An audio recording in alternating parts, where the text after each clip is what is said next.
Tasmanian Premier Paul Lennon recently expressed the possibility of adopting a number of green practices. The state government is now preparing to environmentally shift gears by putting hybrid and electric cars on the road. Likely green policies also include electricity conservation in government buildings and minimized air travel. Tasmanian Greens leader Peg Putt expressed her party's encouragement of these recent positive changes. Our accolades and appreciation, Tasmania, for these inspiring steps toward eco-conscious living. We wish Tasmania the best on the green road to environmental equilibrium and sustainability. Vegetarian recipes, a top search phrase on Yahoo. Following several news items alerting the public to unsafe quality of meats, internet search engines saw an increased number of people looking for vegetarian alternatives. On Yahoo, the phrase vegetarian recipes was a top-ranked search on February 22nd. We are glad to hear the public's embrace of vegetarianism. May all those interested in vegetarianism find the alternative meat-free recipes delicious, nutritious, and satisfying. Simple actions in our own gardens can help save the planet. Joe Lampel, better known to viewers of PBS television in the United States as Joe Gardener, has released a book full of practical tips to save the planet, one garden at a time. He hopes his book titled, How Green Is Your Garden, will give people hope and encouragement about our future as they create their own eco-friendly green sanctuaries. A green thumbs up to you, Joe Lampel, for helping us to see every bit of land as a place where we can restore our own balance as well as that of Mother Nature. The world's fish populations are at risk from climate change.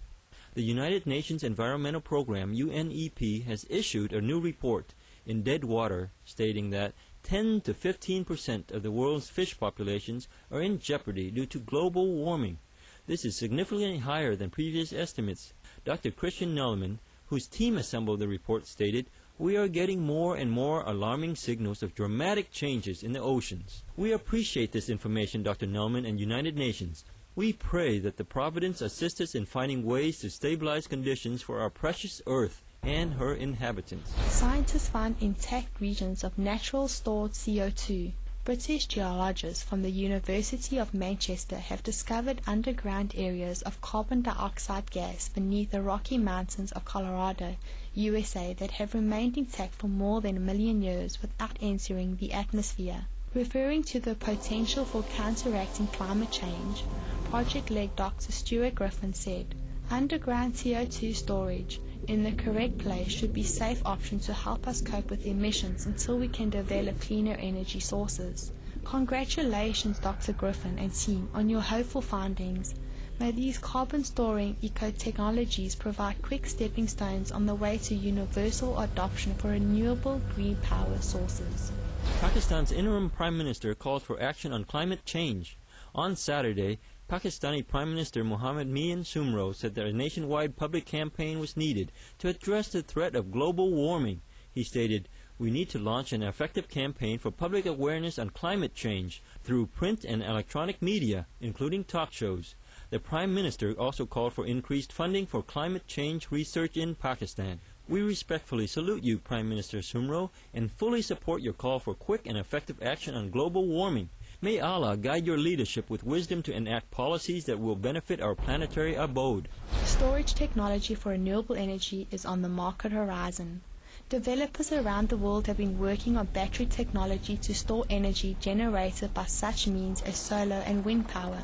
These batteries would enable power to be used at night or at times when there is no wind. Many entrepreneurs are close to introducing energy storage solutions to the market, including Canadian firm VRP Power, which expects to begin production of its battery this year. Our best wishes, entrepreneurs and scientists, for this important next step in the green evolution. May your products provide abundant eco-friendly energy for all to enjoy. Scientists secure the future of plant species. The Millennium Seed Bank, based in England's county of Sussex, plans to conserve seeds from 10% of the world's flowering plants by the year 2010. From each plant, an average of 32,000 seeds are collected, which are dried, frozen, and stored in a vault 200 meters beneath the Sussex countryside. With respect, we laud your efforts, Millennium Seed Bank and United Kingdom, for taking these insightful steps to preserve our Earth's rich heritage of life-giving flora. May heaven grant your project with great success for the good of all beings. With the June 2008 ban on plastic bags approaching, China encourages people to design their own environmentally friendly bags from materials such as fabric.